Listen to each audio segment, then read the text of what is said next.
سلامونه درنو لیدونکو، نن درته د پنه ډک داستان لرم. تمه ده تر پایه یې وګورئ او زموږ چینل سبسکرایب کړئ. فرښته یوه دوزخي ته ورغله. ورته ویې ویل تا یو وخت یوه نیکي کړې وه، هغه در په یاد کړه. که در په یاد شوه له جهنمه دې باسم. د فرښتې مطلب دا و چې که یې نیکي په بې پامۍ سره کړې وي ور په زړه به نه شي، او که یې نیت د نیکۍ و نو ور په زړه به شي، او بیا د دې مستحق دی چې له دوزخه ووځي.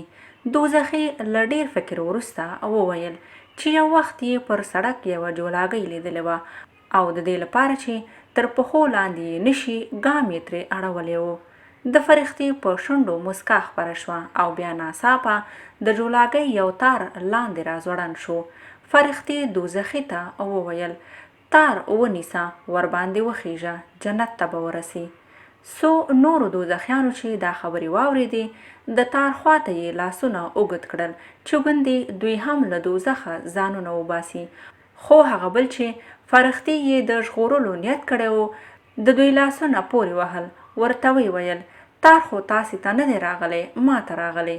له دې سره سم له جنته راکوز شوی تار غایب شو او فرښتې سړه ساه واخیسته. ویې ویل متاسفانه تا د جنتي کېدو یوازینی چانس هم ضایع کړ، او په دې پوه نه شوې چې جنت د نورو په پورې وهلو کې نه بلکې له نورو سره په ښه کولو کې دی. نو لیدونکو، موږ او تاسو هم باید کوشش وکړو چې نور خلک هم را سره جنتیان کړو، دعوت ورکړو. او د اسلام دایره پراخه ده، دومره تنګه نه ده چې فلانکی زموږ د فکر خلاف سړی دی، دوزخي دی، فلانکی داسې په سل رنګونو یې رنګوو تر څو یې دوزخي ثابت کړو.